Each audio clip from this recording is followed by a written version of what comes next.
Hello, and welcome to this video tutorial on how to input multiple health and safety measures, creating a health and safety proposed work scope in the Targeted Investment Protocol System, or TIPS. Please note, in any examples, the content isn't intended to represent actual costs or prescribed specifications. This exercise is simply intended to provide you, the auditor, with an understanding of how the online TIPS software is to be used. For this exercise, we are going to perform an energy audit on the 20 Dubois Street location. On the TIPS job list screen, move your cursor to that entry and click the left mouse button. This will take you to the job audit screen for that address. To enter health and safety measures, move your cursor to the general navigation strip along the left-hand side of the screen under Miscellaneous and left-click on Health and Safety. This will take you to the Health and Safety entry screen where we will enter health and safety measures, building a proposed work scope. In the new Health and Safety Measures section, under Proposed Work Scope, under Type of Measure, click the pull-down and select a health and safety measure. For this example, we'll select carbon monoxide detector. Under Quantity Installed, enter 2. Under Cost, enter the labor and material costs to complete the measure. For this example, we're going to use 100. Remember to click Save in the upper right-hand corner of the screen. You will now see on the left-hand side of the screen how the 2 carbon monoxide detectors have been saved and labeled as Health and Safety Measure 1.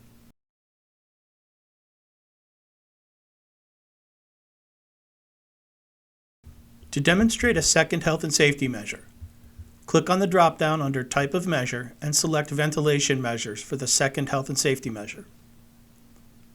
There are 3 choices for ventilation type: kitchen, bath, or whole house. You would enter the number of vents installed in any or all of the 3 choices as needed.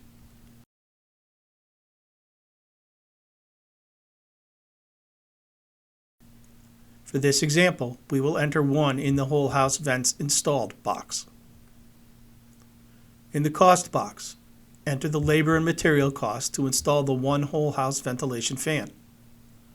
We'll use $360 for this example. Remember to click Save in the upper right-hand corner of the screen.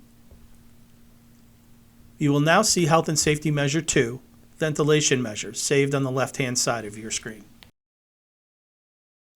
We will now enter a third health and safety measure example.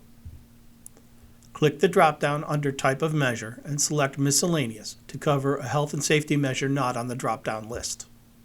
Let's say our third health and safety measure is a heating system replacement.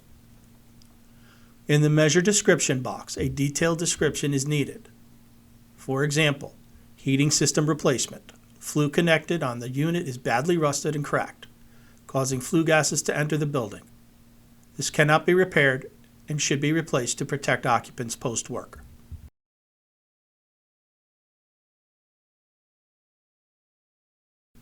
In the cost box, enter the labor and material cost to install the new heating system.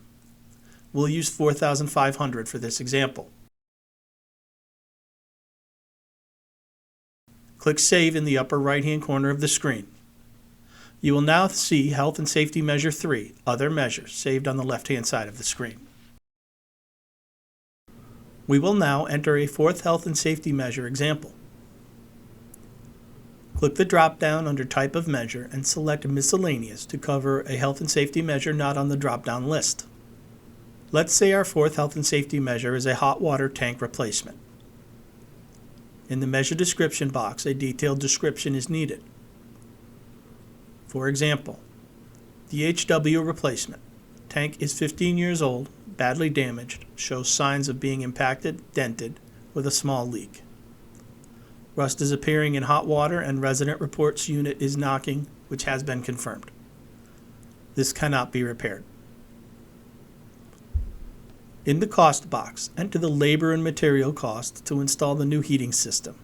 We'll use $1,000 for this example. Click Save in the upper right-hand corner of the screen.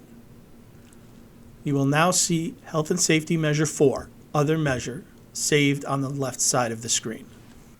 Please note, most appliance replacement measures, such as heating appliances or water heaters, could potentially be cost-justified ECMs.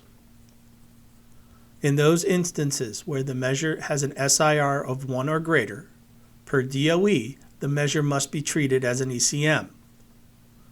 In those instances where the measure does not have an SIR of 1 or greater, however, then the heating appliance or DHW replacement can be treated as a health and safety measure, like we're demonstrating here. We have now completed entering the proposed health and safety work scope for this exercise. Always remember to select the Save button in the upper right corner after each health and safety measure is entered. This completes this exercise.